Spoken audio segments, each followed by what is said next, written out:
नमस्कार दोस्तों, आप सभी का स्वागत है हमारे YouTube चैनल मान्या लाल किताब रेमेडीज में। आज मैं आपके साथ बात करने जा रहा हूं मिथुन राशि के बारे में और आज का मुख्य टॉपिक होगा जनवरी 2025 का महीना मिथुन राशि के जातकों के लिए कैसा रहने वाला है।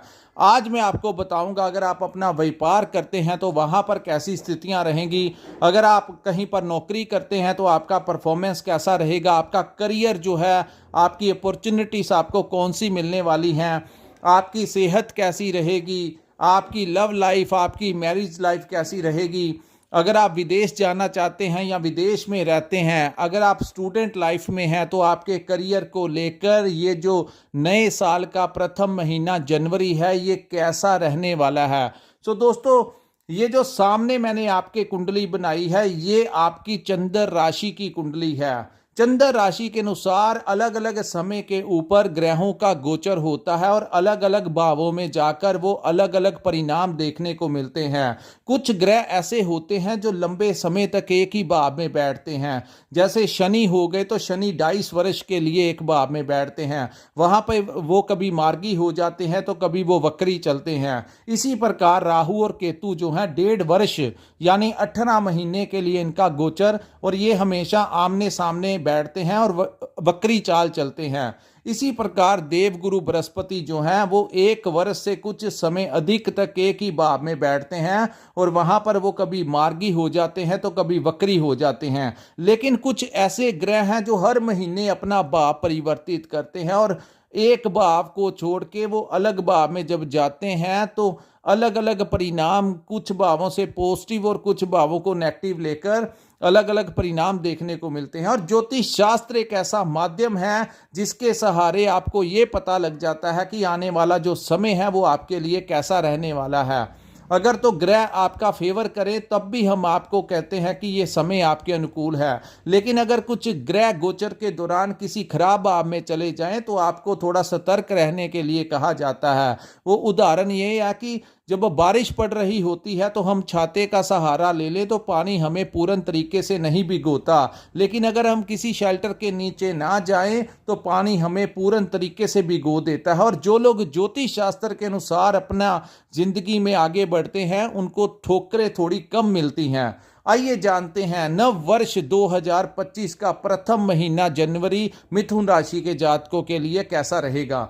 दोस्तों, बात करते हैं मंगल ग्रह के बारे में। मंगल जो है वो आपकी राशि के धन भाव में वक्री अवस्था में रहेंगे। दोस्तों, आपके लाभ भाव के स्वामी आपके धन भाव में बैठे हैं। हालांकि मंगल जो है वो इस समय अपनी नीच राशि कर्क में गोचर कर रहे हैं, लेकिन यहां पर जब लगन भाव का स्वामी धन के भाव में आता है तो धन को लेकर मिथुन राशि वालों के लिए ये समय बड़ा अनुकूल रहेगा। खास करके जो लोग कम्युनिकेशन स्किल्स के जरिए, क्योंकि सेकंड हाउस जो है वो जहां पर धन का भाव है वहां पर वो कुटुंब का भाव भी है और वहां पर वो कम्युनिकेशन का भी भाव है। अपनी बातचीत के दौरान आप लोगों को बड़ा फायदा होने वाला है। खास करके जो लोग मार्केटिंग का काम करते हैं, कंसल्टेंसी देते हैं, जो लोग ट्रेडिंग करते हैं, अपने क्लाइंट्स के साथ खुद डील करेंगे तो मिथुन राशि वालों को धन संबंधी आर्थिक लाभ मिलता हुआ यहां पर दिखाई देगा। आप इस समय आप चतुराई के साथ बड़ा अच्छा धन जो है वो कमा सकते हैं। लेकिन ये मंगल जो है ये यहाँ पर, क्योंकि मंगल उग्र ग्रह की संख्या में आते हैं तो यहाँ पर आपके कुटुंब भाव में थोड़ा सा किसी के साथ अनबन हो सकती है। वही आपकी बातचीत जो है, जहां क्लाइंट्स के साथ अच्छी करके आप धन कमाएंगे, वहीं अपने परिवार में थोड़ा सा उग्र बिहेव के कारण कहीं ना कहीं किसके साथ मनमुटाव होने की आशंका है। तो आपको, जो लोग इस वीडियो को सुन रहे हैं, उनको अपने काम की तरफ फोकस करना चाहिए और परिवार जनों के साथ बातचीत करते हुए थोड़ा सा धैर्य, पेशेंस जो है वो बनाए रखें, अन्यथा उस भाव से रिलेटेड थोड़ी सी समस्या आ सकती है।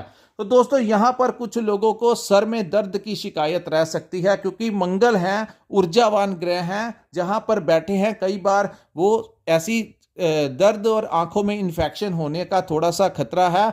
आप लोगों को चाहिए कि जब भी यात्रा पर जाएं, बाहर जाएं तो कोई ग्लास वगैरह आंखों में डालकर हेलमेट यूज करके ही आप बाहर जाएं, ताकि आपकी आंखों में कोई डस्टिंग के कारण कोई इन्फेक्शन ना हो जाए।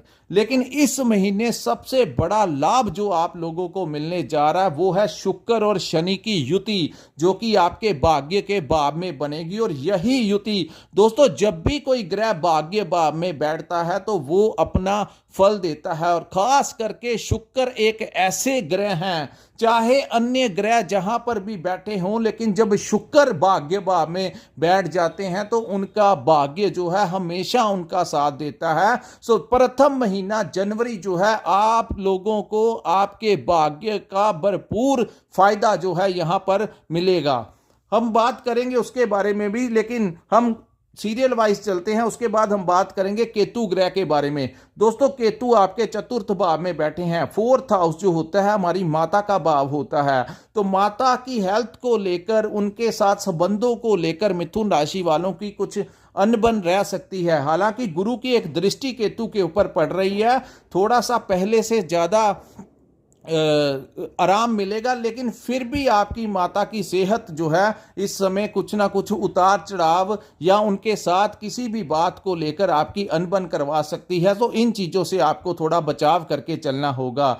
दूसरा, इस भाव को प्रॉपर्टी का भाव कहा जाता है। जो लोग प्रॉपर्टी लेने के इच्छुक हैं, इस समय उनको प्रॉपर्टी मिल सकती है। अगर आप कोई प्रॉपर्टी लेना चाहते हैं, नया घर लेना चाहते हैं, क्योंकि गुरु की दृष्टि अब बड़ी इंपॉर्टेंट हो गई है। गुरु जब भी केतु के ऊपर दृष्टि डालते हैं तो केतु अपना नकारात्मक प्रभाव जो है वो छोड़कर गुरु के कहने के अनुसार चलते हैं। तो आप लोगों को प्रॉपर्टी कंसल्टेंट का जो लोग काम करते हैं उन लोगों को फायदा यहां पर दिला सकते हैं। उसके बाद इस भाव को वाहन का भी भाव कहा जाता है। तो वाहन सुख में आपके यहां पर गुरु की दृष्टि जो है वो वृद्धि कर रही है, क्योंकि आपको भाग्य का साथ मिलेगा तो प्रॉपर्टी से रिलेटेड काम भी आपके हो सकते हैं। आप लोगों के घर में कोई नया वाहन अगर आप लेने के इच्छुक हैं तो इस समय बहुत ज्यादा चांसेस बनेंगे, सारे इंतजाम आपके हो जाएंगे। आप लोगों की किस्मत में जनवरी के महीने में जो लोग पिछले लंबे समय से प्रयास कर रहे थे अपने लिए वाहन लेने का, तो वाहन सुख के प्रबल योग इस समय आपके लिए आपके ग्रह इस बनाते हुए नजर आ रहे हैं। उसके बाद हम बात करेंगे दोस्तों सूर्य ग्रह के बारे में। सूर्य आपके सप्तम भाव में गोचर कर रहा है। जिन जातकों की शादी नहीं हुई, विवाह नहीं हुआ, उनके घर में शादी विवाह का कोई प्रस्ताव आ सकता है। और 14 तारीख तक, 14 जनवरी 2025 तक सूर्य यहां पर रहेंगे। और 7 को बुध जो हैं 7 तारीख को निकलकर आपके 7th हाउस में आ जाएंगे, जो कि व्यापार के लिए आपके बड़ा अच्छा होगा। पहले दिसंबर के महीने में कैसा चला आपका कि बुध जो थे आपके छठे भाव में गोचर कर रहे थे। सो आप ही की राशि के स्वामी छठे भाव में गोचर करने से आप लोगों के दिमाग में कर्ज को लेकर परेशानी आई होगी। कुछ लोगों को हेल्थ से रिलेटेड कोई समस्या का सामना करना पड़ा होगा। और कंपटीटर्स भी, जो आपके शत्रु थे दिसंबर के महीने में, उन्होंने भी कुछ ना कुछ षड्यंत्र करने की आपके खिलाफ कोशिश की। लेकिन अब आगे जो होगा, बुध जो है वो 7 जनवरी को छठे भाव को छोड़कर धनु राशि में प्रवेश कर जाएंगे और आपके 7th भाव में आ जाएंगे, जो व्यापार के लिए आपके लिए अति उत्तम होगा। लेकिन दोस्तों, सूर्य जब 7th भाव में आते हैं तो आप लोगों को यहां पर पार्टनरशिप में काम अगर कोई नया करना चाहते हैं तो इस समय आप लोग थोड़ा ठहर जाइए। अन्यथा जब भी 7th भाव जो होता है हमारे पार्टनरशिप का भाव होता है, हमारे बिजनेस पार्टनर का भाव होता है, हमारी मैरिड लाइफ, हमारे मैरिड पार्टनर का भाव होता है। पति पत्नी के बीच में कोई मनमुटाव जो है वो हो सकता है। आपको ऐसा लगेगा कि आपको अपनी पति पत्नी को आपस में एक दूसरे का सपोर्ट नहीं मिल रहा। वहीं लव लाइफ को भी लेकर कोई समस्या खड़ी हो सकती है, क्योंकि दोस्तों सूर्य जो है वो उग्र ग्रह की संख्या में आते हैं। तो सूर्य अपने प्रभाव के अनुसार चलते हैं। तो यहां पर जब भी सूर्य आते हैं तो कोई किसी ना किसी षड्यंत्र में आपको ये फंसा सकते हैं। खास करके जो लोग नौकरी करते हैं उनके खिलाफ आप ही के डिपार्टमेंट में कुछ लोग हैं, आपके जो राइवल्स हैं, जो आपको परेशान कर रहे हैं, वो कोई ना कोई षड्यंत्र आपके खिलाफ करवा सकते हैं, जो कि आपके लिए अच्छा नहीं होगा। आप लोगों को चाहिए किसी भी प्रकार से किसी के साथ फ़ोन पे बात मत करना कि कोई सामने वाला आपकी रिकॉर्डिंग कर सकता है। अगर आप किसी के बारे में, ये टाइम ठीक नहीं है किसी के बारे में चुगली करने का, अन्यथा आपकी बातें जो हैं वो डिस्क्लोज हो जाएंगी और आपके लिए वो जो आपको वो हरास करवा सकती हैं। सो बेटर रहेगा जितना शांत रहेंगे उतना आपके लिए ठीक रहेगा। और परिवार में भी, क्योंकि सूर्य सप्तम भाव में आपके मैरिड लाइफ में भी कहीं ना कहीं डिस्टरबेंस क्रिएट कर सकते हैं, आपकी लव लाइफ में भी कहीं ना कहीं डिस्टरबेंस जो है वो क्रिएट कर सकते हैं। और पार्टनरशिप को लेकर कोई नया पैसा लगाने की इस समय जरूरत नहीं है। ठीक ठाक जैसा चल रहा है वैसे चलने दीजिए। कोई बड़ा अमाउंट किसी के कहने के ऊपर इन्वेस्ट मत करना। अपने अनुसार अगर आप काम करते हैं तो अपने काम में आप इन्वेस्ट कर सकते हैं, लेकिन किसी लालच में आकर कोई बड़ा इन्वेस्टमेंट करने का टाइम नहीं है। दोस्तों, सूर्य 1 महीने के लिए गोचर करते हैं, सो 1 महीने में कई बार ऊपर नीचे करवा देते हैं, तो ये टाइम अनुकूल नहीं होगा किसी के कहने के ऊपर, किसी लालच में आकर कोई नई इन्वेस्टमेंट करने का। सो थोड़ा सा आपको रुक के चलना होगा। यहाँ पर जिन लोगों की शादी नहीं हुई उनके घर में शादी का कोई प्रस्ताव आ सकता है, और वो एक ऐसा रिश्ता आपके लिए आएगा जिनका सोशल स्टेटस और फाइनेंशियल स्टेटस आपसे 1-2 कदम आगे का होगा। किसी बड़े घर का रिश्ता मिथुन राशि के जातकों को आ सकता है। उसके बाद दोस्तों 14 तारीख के पश्चात सूर्य देव अपने 7th हाउस को छोड़कर अष्टम भाव में चले जाएंगे। तो मिडल ऑफ द मंथ के पश्चात का जो समय होगा, जिसको मकर संक्रांति भी कहा जाता है, जब सूर्य देव धनु राशि को छोड़कर मकर में गोचर करेंगे और आपके अष्टम भाव में आ जाएंगे, तो यहां पर आपको अपनी छवि का, अपनी रेपुटेशन का बड़ा ध्यान रखना होगा। आपको अपने पिता की हेल्थ के ऊपर कोई खर्च हो सकता है, आपके पिता के साथ कोई विवाद यहाँ पर खड़ा करवा सकते हैं। यहाँ पर जब सूर्य देव अष्टम भाव में जाते हैं तो दोस्तों आपके पराक्रम भाव के स्वामी आपके अष्टम भाव में जाने से थोड़ा सा पराक्रम में कहीं ना कहीं कमी रह सकती है। ऊर्जा होती है, ये ग्रह जो होते हैं ये ऊर्जा का कारक होते हैं, तो सूर्य को भी ऊर्जा का मुख्य स्तोत्र कहा जाता है। सो 3rd हाउस के स्वामी अष्टम भाव में जाने से किसी दोस्त मित्र के साथ आपका विवाद यहां पर खड़ा हो सकता है। आपको किसी जगह पे ट्रैप करके फंसाया जा सकता है, आपके ऊपर कोई लांछन लगाया जा सकता है, तो थोड़ा सा आपको बचाव करके चलना होगा। किसी के साथ विवाद करने का ये टाइम उचित नहीं रहेगा। दूसरी बात, यहां पर आपको पेशेंस रख के चलना होगा। दोस्तों, पैसा जो है जिंदगी में आता जाता रहता है, लेकिन पैसे के लिए या किसी की लड़ाई झगड़े में आपको इन्वॉल्व नहीं होना। आप अगर कोई गवर्नमेंट एम्प्लॉय हैं या प्राइवेट एम्प्लॉय हैं, कोई आपको रिश्वत देकर आपको ट्रैप करने की कोशिश कर सकता है, तो कोई ऐसा कार्य मत करना जिससे बाद में आपके ऊपर कोई ना कोई रेपुटेशन आपकी खराब हो जाए। तो सूर्य देव जो हैं सीधा सीधा सरकार के कारक होते हैं, सीधा सीधा हमारी रेपुटेशन के कारक होते हैं, और ज्योतिष शास्त्र के अनुसार इनको पिता का कारक कहा गया है। तो इन भावों से थोड़ा सा आपको बचाव करके चलना होगा। उसके बाद हम बात करेंगे शुक्र ग्रह के बारे में। दोस्तों, ये सबसे इंपॉर्टेंट युति जो बनेगी आपकी कुंडली में वो तो शुक्र और शनि की होगी। जिन लोगों के ऊपर इस समय शुक्र की महादशा या अंतरदशा चल रही होगी उनको तो अत्यंत लाभ जो है इस समय मिलता हुआ दिखाई देगा। शुक्र शनि की युति यहाँ पर आपके भाग्य में चमका के रख देगी।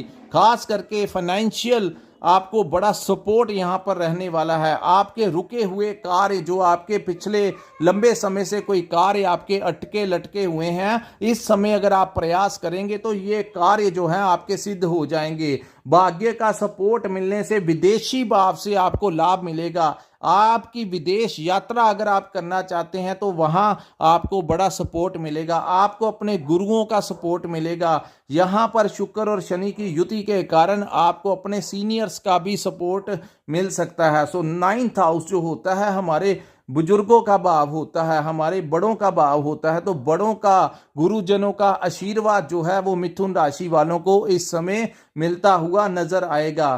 दूसरा, जो लोग इंपोर्ट एक्सपोर्ट का काम करते हैं, जो लोग फैशन इंडस्ट्री के साथ जुड़े हुए हैं, फिल्म लाइन के साथ जुड़े हैं, सोशल मीडिया के साथ जुड़े हैं, जो लोग मल्टीनेशनल कंपनी में काम करते हैं, उन जो लोग किसी कोई ऐसा काम करते हैं जिसका सीधा सीधा संबंध विदेशी मुद्रा के साथ है, तो उन लोगों को तो अत्यंत लाभ होगा। कोई आपकी दुकान पे कोई ऐसा प्रोडक्ट आप सेल करते हैं जो कि विदेश का बना हुआ है, सो मेड इन अब्रोड कोई प्रोडक्ट आप सेल करते हैं, तो उस काम में आपको अत्यंत वृद्धि जो है इस समय देखने को मिलेगी। दोस्तों यहां पर मायने क्या रखता है कि आपके ऊपर किस ग्रह की महादशा और अंतरदशा चल रही है। वो ग्रह जिस भाव में बैठे होते हैं उनका प्रभाव सबसे ज्यादा यहां पर देखने को मिलता है। उसके बाद हम बात करेंगे राहु के बारे में। राहु जो है आपके 10वें भाव में गोचर कर रहे हैं। जिनकी जन्म कुंडली में राहु उच्च के हैं उनको तो यहां पर राहु बड़ा लाभ देंगे। दोस्तों कर्म भाव में राहु के बैठने से यहां पर आपको वो जिंदगी जीने के पैंतरे भी सिखाएंगे। जितने बड़े पॉलिटिशियन होते हैं उनके 10वें भाव में राहु बैठा होता है, और जब राहु 10वें भाव में होता है तो ऐसे कर्म भाव में, क्योंकि ये राक्षसी प्रवृत्ति का ग्रह है, तो आपको कोई ना कोई काम में ये ऐसे काम में डाल सकता है जो काम कोई गैर सामाजिक भी हो, तो इन कामों की तरफ भी वो आपके इंटरेस्ट जो है वो लेके जा सकता है। सो कोई ऐसा कार्य मत करना, क्योंकि राहु ने अपना कर्म आपसे करवाना है, लेकिन सूर्य आपके 8वें भाव में बैठे हैं। सो कोई ऐसा कार्य जो कि गैर सामाजिक है वो आपको करने की जरूरत नहीं है, क्योंकि सूर्य आपको फंसा सकते हैं। लेकिन राहु आपको यहां पर आपके व्यापार में लाभ देगा। यहां पर आपको राहु, अगर आप नौकरी करते हैं तो यहां पर राहु आपको सक्सेस देगा, प्रमोशन देगा। यहां पर आपको ट्रांसफर भी आपकी वो राहु करवा सकता है। उसके बाद हम बात करेंगे देवगुरु बृहस्पति के बारे में।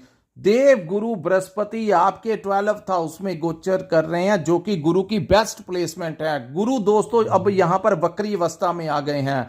गुरु के वक्री होने के कारण इस भाव से जो लोग यात्राओं से आपको बड़ा लाभ मिल सकता है, जो लोग जिनका सोर्स ऑफ इनकम किसी दूसरी जगह पर जाने से होता है, तो वो लोग यात्राओं के दौरान ट्रांसपोर्टेशन का काम करते हैं, तो उन लोगों को बड़ा अच्छा लाभ मिलेगा। यहाँ पर गुरु के वक्री होने की अवस्था के कारण जो लोग विदेश में रहते हैं या विदेश जाना चाहते हैं उनको वीज़ा लग सकता है। विदेश में रह रहे लोगों को बड़ा फायदा मिलेगा, वहां पर आपको नौकरी मिल सकती है। वहां पर अगर आप बिजनेस करते हैं तो वहां पर आपका बिजनेस बड़ा ग्रोथ कर सकता है। यहां पर दोस्तों गुरु के यहां पर बैठने से आप लोगों को, क्योंकि ये मोक्ष का भी भाव है, तो मोक्ष प्राप्ति के भी योग बनाते हैं। आपका मेडिटेशन की तरफ आपका झुकाव करवा सकते हैं। आप लोगों को एक, जो लोग चाहे आप किसी भी धर्म से रिलेटेड हों, आपको यहाँ पर गुरु जो हैं ये किसी ना किसी तरह से आपको धार्मिक प्रवृत्ति का बनाते हुए नजर आ रहे हैं। दूसरा, जो लोग विदेश में रहते हैं और लंबे समय से कोई पीआर अप्लाई किया हुआ है, सिटीजनशिप अप्लाई किया हुआ है, आप लोगों को इस समय इमिग्रेशन वाले कॉल करके आपको आपका पासपोर्ट थमा सकते हैं। आप लोगों को इस समय आपकी सिटीजनशिप, ग्रीन कार्ड, जो भी इमिग्रेशन लेटर जो भी है, इस समय विदेश से आपको जबरदस्त लाभ जो है यहां पर ग्रह आपको दिलाते हुए नजर आ रहे हैं। सो दोस्तों ये है मिथुन राशि वालों के लिए जनवरी 2025 का महीना कैसा रहेगा। अगर आपको ये वीडियो अच्छा लगा हो तो कृपया इस वीडियो को लाइक कीजिए, हमारे चैनल को सब्सक्राइब कीजिए और नीचे कमेंट सेक्शन में कमेंट करके जरूर बताइए कि आपको ये वीडियो जो है वो कैसा लगा।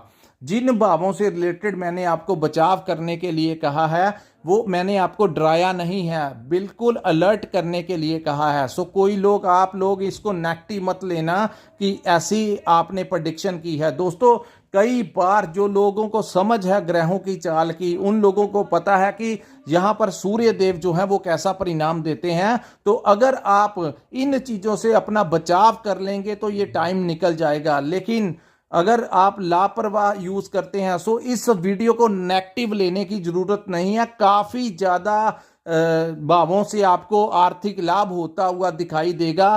कुछ ना कुछ हलचल जो है आपको देखने को मिलेगी, पॉजिटिवली आप आगे बढ़ेंगे। लेकिन सूर्य से आपको थोड़ा सा अपना बचाव करके चलना होगा। तो दोस्तों यहाँ पर अगर आप अपनी कुंडली का पर्सनल एनालिसिस करवाना चाहते हैं, अगर आप जानना चाहते हैं कि आपकी जन्म कुंडली के अनुसार आपके ग्रह क्या कहते हैं, आपके ऊपर कौन से ग्रह की महादशा अंतरदशा चल रही है, तो स्क्रीन के ऊपर जो नंबर दिया है वहां पर आप संपर्क करके अपनी कुंडली का पूर्ण विश्लेषण करवा सकते हैं। इसी के साथ इस वीडियो को मैं विराम लगाता हूं। नमस्कार, जय माता दी।